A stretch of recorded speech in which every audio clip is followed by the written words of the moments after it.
si la recherche aide à comprendre le monde, alors ces découvertes doivent être utiles à tous.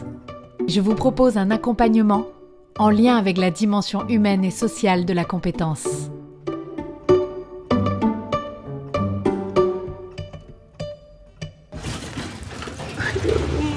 ¿Por qué estoy aquí? ¿Dónde estoy? Y esto On vous amène une patiente, on ne sait pas ce qu'elle a, elle parle pas un mot de français, on sait juste qu'elle a mal au ventre. Ok. Bah écoutez, vous l'installez ici et puis dès qu'on a un box, on l'installe. Ne vous en faites pas, madame, no on le s'occupe de vous. entiendo Vous nada, calmez, no me soyez entiende. calme. Venga, venga, no se vaya, por favor. Páseme el teléfono. Doctor, señora, ¿me puede dar algo para vomitar, por favor?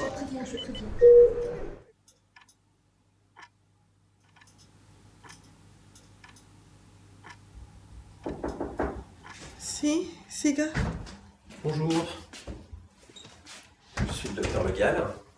¿Usted es el doctor? Ja, på Le Gall. No le entiendo nada. Me está doliendo mucho la barriga, por favor, ayúdeme. Doucement. Vous avez mal quelque part? Me está doliendo mucho, mucho la barriga, por favor. Des gars, No le entiendo. Me duele la barriga. Est-ce que vous, sí, vous avez mal quelque sí, part? Aquí, al lado derecho. Quel mot? ¿Qué quiere? Quel mot? ¿Examinarme? Regardez, c'est un pont. Ahí está. No. No, es más hacia el otro lado, a la derecha.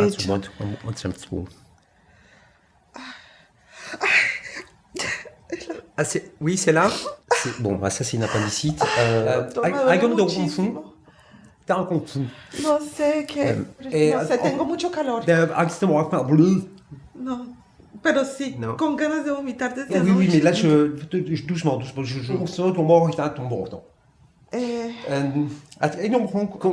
Constipé, constipado. No, la garganta no me duele. Respiro bien, la garganta no me duele. Bougez pas. No, no se vaya, doctor, ayúdeme, por favor. Venga, dígame, ayúdeme, doctor, ¿qué es lo que pasa?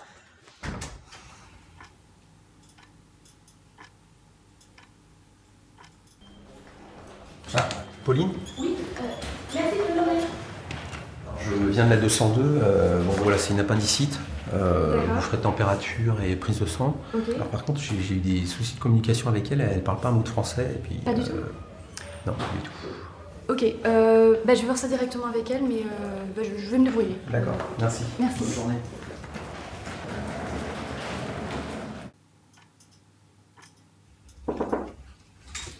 Sí. Chabelle. So, astemali manu, lisha bomare aste likushiku. ¿Me puede dar algo para el dolor? Dígame qué es lo que pasa. Ok. Ok, Ok, así.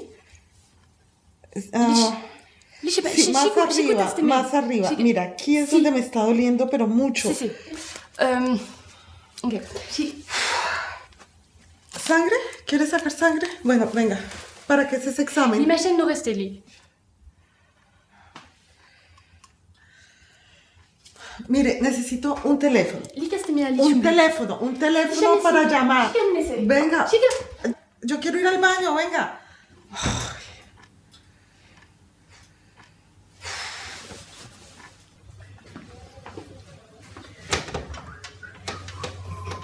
La Pauline, j'ai eu les résultats de la 202, bah c'est bien l'appendicite. Ok. Et d'ailleurs, je voulais vous demander, vous avez réussi à communiquer avec elle? Je lui ai fait un dessin et bon, je me suis dit, j'ai surtout pensé à Clotilde. Ouais, Clotilde. Non, je vois pas. Si, elle est aide-soignante au service de neuro et il y a quelques années, elle était en Erasmus en Espagne. Et je me suis dit que ça faciliterait peut-être les choses pour communiquer avec la patiente. Ça la calmerait. Bah oui, c'est une bonne idée, ouais. Et puis, Ouais. parce qu'elle est un peu stressée, ouais, ça peut l'aider, ouais. Ouais, ça la calmerait, je pense. Ouais, vous pouvez vous en charger de la contacter? Maintenant? Bah oui, tant qu'on y est. Ok.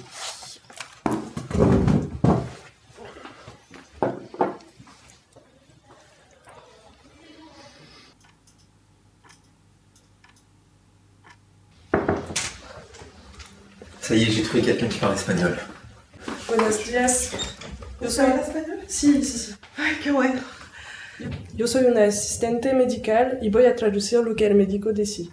Alors, en fait, nous avons eu les résultats de l'analyse et voilà, c'est une appendicite. Los resultados del análisis lo confirman, es una apendicitis. Alors, vous inquiétez pas, c'est une opération bénigne.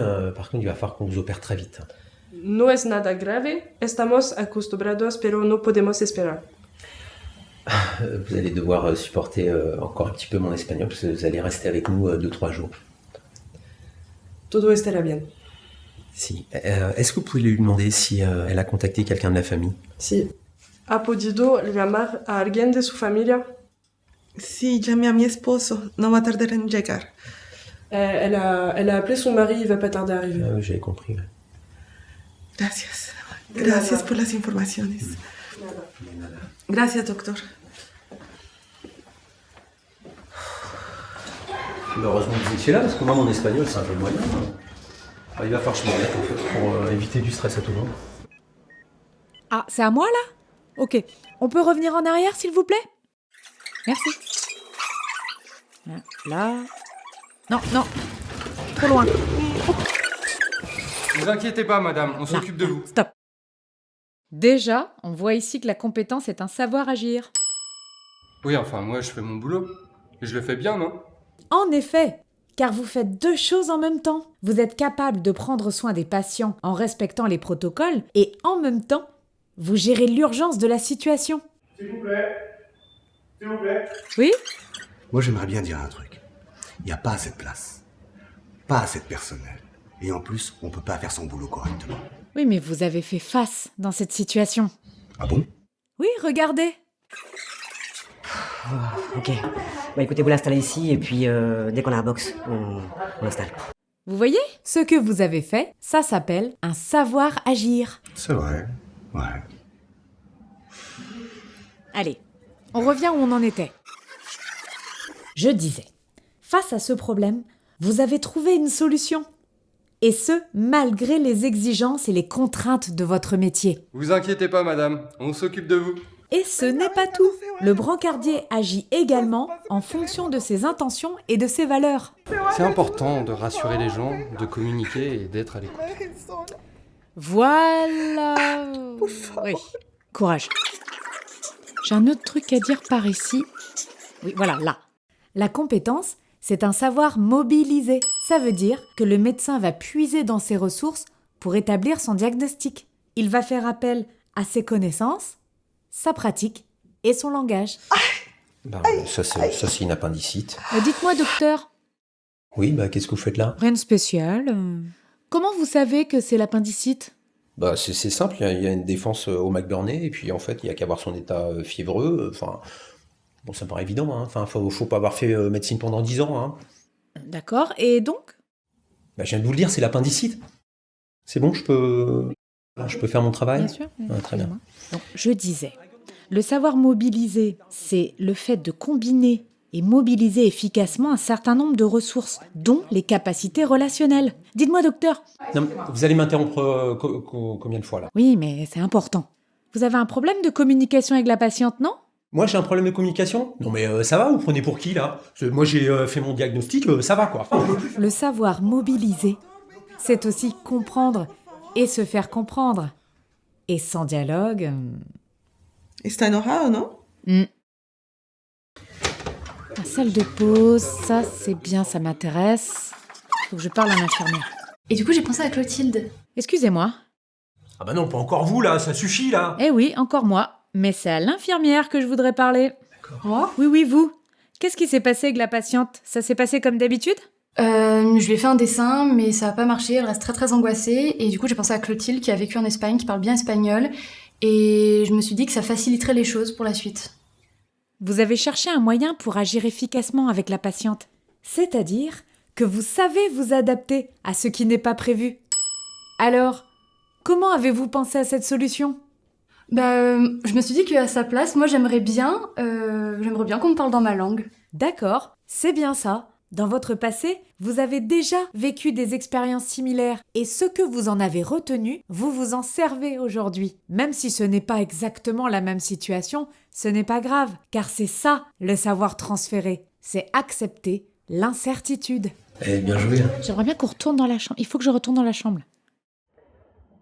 Toc, toc. Devoir supporter encore un petit peu mon espagnol, parce que vous allez rester avec nous 2-3 jours. Discrètement. Todo estará bien. Ah oui, est-ce que vous pourriez Je ne suis pas là.